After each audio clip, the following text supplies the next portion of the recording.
Allez, dans le reste de l'actualité internationale, on continue à suivre les derniers développements en Guinée-Bissau. Un nouvel homme en treillis à la tête du pays. Ça s'est passé ce matin, 24 heures à peine après l'annonce d'un nouveau coup d'État dans le pays. Le général Horta Ntam a été investi président de la transition et du haut commandement militaire pour diriger le pays pendant un an. Le général qui est en réalité le chef d'état-major de l'armée de terre. Je rappelle que les militaires ont renversé hier le président sortant, suspendu aussi les élections en cours dont on attendait aujourd'hui les résultats officiels.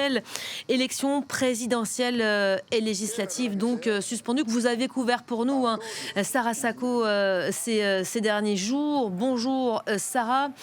Quelles sont les dernières informations qui vous parviennent du terrain? J'évoquais il y a quelques instants cette chape de plomb. Nos confrères de l'agence France-Presse nous témoignent de rues quasi désertes où règnent en maître les militaires aujourd'hui.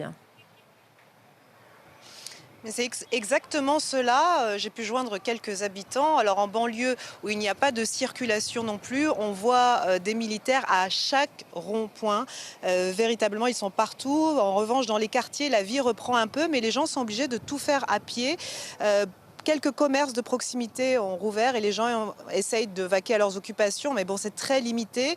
Ils ne sont pas tous au courant de ce qui se passe, en tout cas des derniers développements, parce que les médias, radio, télévision ont été suspendus. Il n'y a que la radio publique et la télévision publique qui fonctionnent. WhatsApp fonctionne encore. En revanche, les autres réseaux ont été suspendus ou ne sont accessibles qu'avec un VPN. Et donc, les gens restent évidemment prudents dans cette situation. On n'est pas du tout revenu à la normale. Alors en centre-ville, c'est encore plus désert. Il n'y a pas âme qui vive, me disait quelqu'un. Il y a seulement des militaires qui patrouillent et qui sont postés partout. Et d'ailleurs, la grande avenue qui dessert le centre-ville, qui va de la Présidence à l'Océan, est carrément bouclée. Pour le reste, aux dernières nouvelles, le président qui a été démis, Umaru Sissoco Embalo, se trouve toujours à l'état-major où hier il disait être détenu. Il y a passé la nuit. Domingo Chimosh Pereira, DSP, qui est le grand opposant en Guinée-Bissau, le leader du PAIGC, lui serait détenu à la base aérienne, qui est une autre base militaire. Il avait été arrêté